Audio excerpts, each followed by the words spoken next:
that we're grateful for each and every one of you. Let us know where in the world you're tuning in from. We'd love to hear from you in the comments. Let's begin. It was a normal evening, or at least it should have been. I stood in the kitchen, slicing through the thick layers of mozzarella, the blade of my knife scraping against the wooden cutting board. The scent of garlic and butter lingered in the air, blending with the faint aroma of wine that my wife, Ava, had just poured into her glass. She was cutting onions across from me, her delicate fingers moving swiftly, and for a moment, it felt like any other night. But then she spoke. "Daniel, we've been married for almost 7 years, and we've always been honest with each other, right?"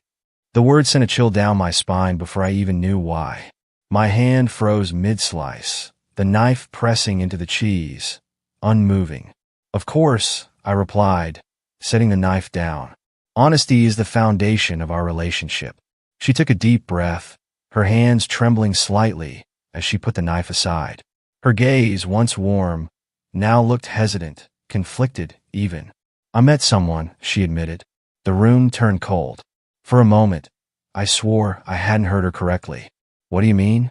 My voice barely rose above a whisper, but inside, my mind was screaming. She swallowed, the silence stretching between us like a canyon. "He's a guy from work. We've been having lunch together." My stomach tightened. The words alone shouldn't have felt like knives, but they did. I knew what was coming.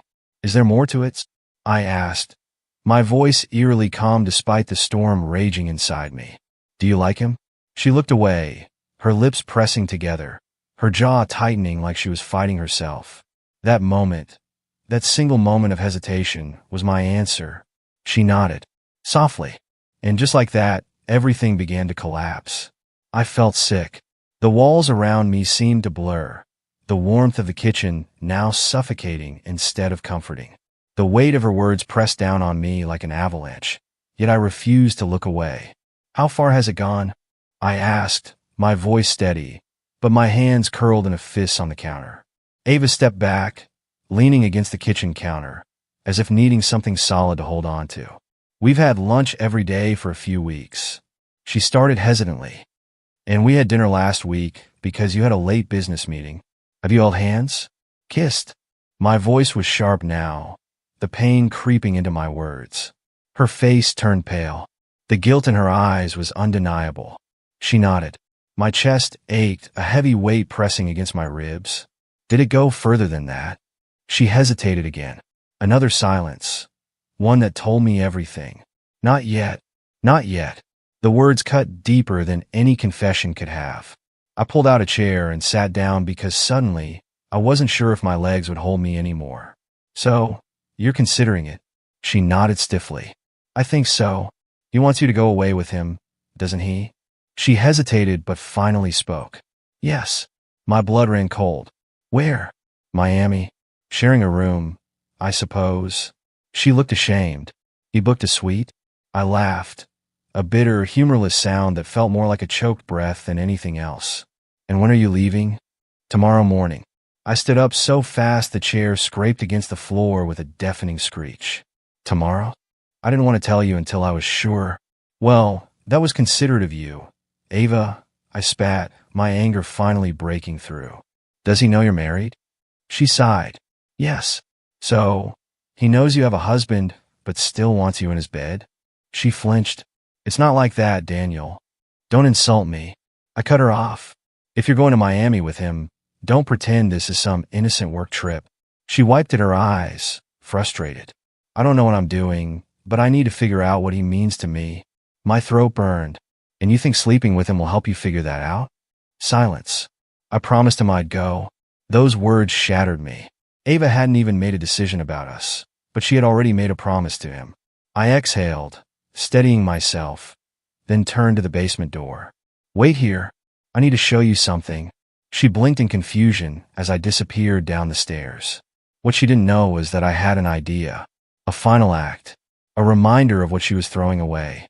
When I returned, I carried a small wooden coffin in my hands. It was a Halloween prop, a cheap decoration, but in that moment it felt like something more. Ava's eyes widened in confusion. "What is that?" I placed it on the kitchen table and grabbed a hammer and nails from my toolbox. "This is our marriage," I said, voice void of emotion. And I'm about to bury it. Her expression shifted from confusion to unease. Daniel, don't be ridiculous. I held up a piece of paper, our marriage license, and without a second thought, I placed it inside the coffin. Mark, stop. Her voice wavered, but I didn't stop. I grabbed a nail and hammered it into the lid. That's for all those lunches and dinners with him. Another nail. That's for every secret you kept from me. Another. That's for the weekend you planned to spend in his arms while I sat here, wondering where we went wrong. Her lip trembled. Please don't do this. I held up the final nail. You've heard the expression, the final nail in the coffin, right? She sucked in a breath, shaking her head. Daniel, please. I slammed the last nail in. This is it. Silence. Tears welled in her eyes, and for the first time, I saw fear. Because now she understood. She wasn't just leaving for a weekend. She was burying our marriage. Ava stood frozen, her breath hitching as she stared at the small coffin on the kitchen table. The room was thick with tension, the silence between us suffocating. Her lips trembled as she finally found her voice. Daniel, this isn't fair. I let out a hollow laugh. Fair? I echoed, the bitterness in my tone slicing through the air. You think this isn't fair? She flinched. Tell me, Ava, I continued, stepping closer, my voice quiet but lethal. What part of this situation is unfair? The part where you plan to sleep with another man while still wearing my ring? Or the part where I'm supposed to just sit here and pretend our marriage isn't dying? She looked away, her hands shaking. I didn't sleep with him. Yet, her silence confirmed it. I exhaled sharply, raking a hand through my hair. Just tell me one thing. She swallowed hard. What? Are you going? Her hesitation lasted too long. Too damn long. And then she nodded. Something inside me shattered. I felt my pulse in my ears, my body numb. My hands clenched at my sides as I absorbed the truth of what was happening. She had made her choice. I stepped away, nodding to myself, feeling like I was drowning in slow motion. Then we're done? Ava's eyes widened. What? I pointed at the coffin. You made your decision. I just sealed it shut. She gasped. Daniel, no. Please don't do this. I don't. My voice came out sharp, cutting her off. Don't stand here and cry about the consequences of your actions. You had the chance to walk away from him, and you didn't take it. Tears spilled down her cheeks. But I love you.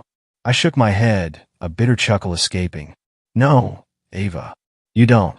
If you did, you wouldn't be leaving me for another man.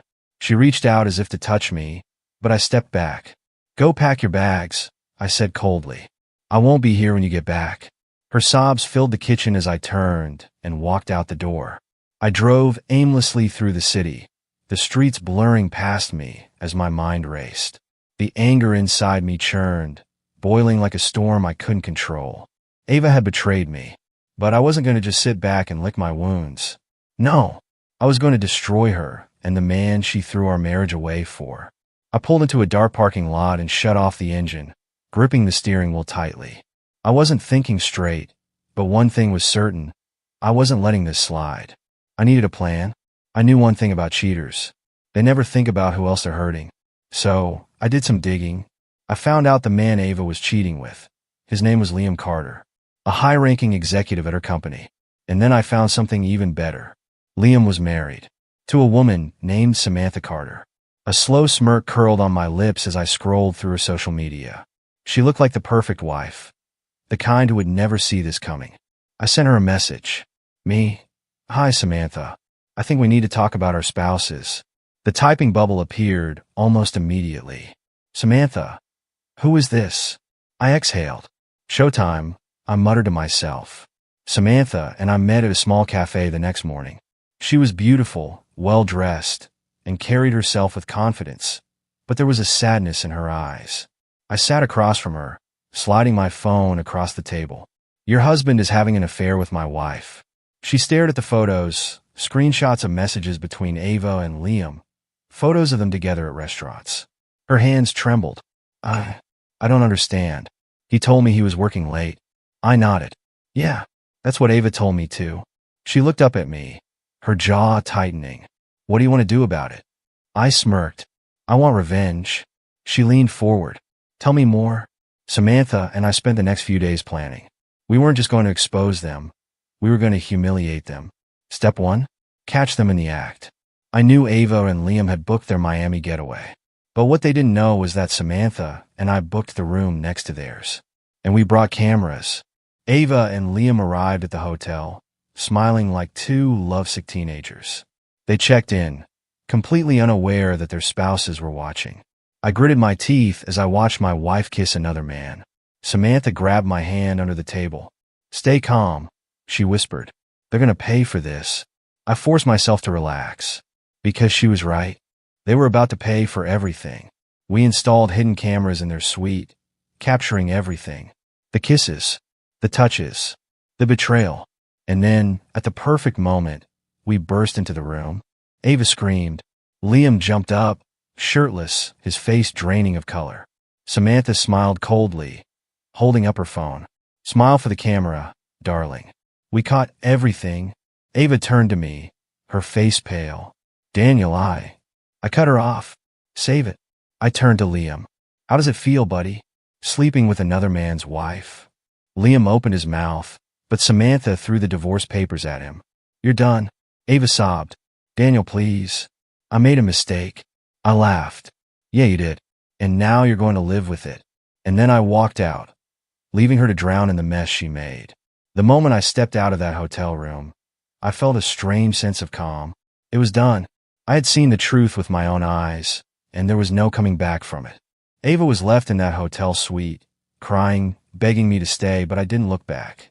Samantha followed closely behind, her hands trembling as she wiped away her own tears. Liam, that pathetic excuse of a man, stood there frozen, realizing his life had just gone up in flames.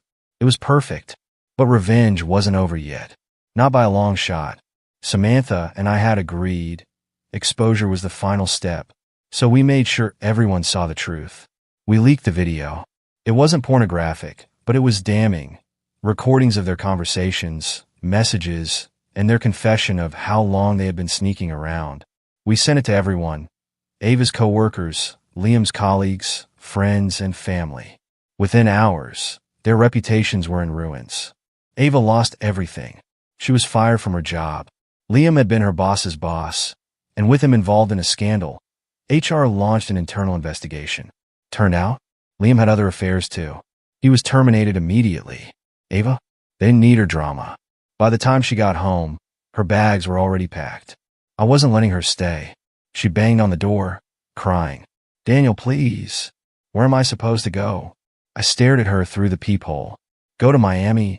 Ava, isn't that what you wanted? Then I turned off the lights. Samantha wasn't finished.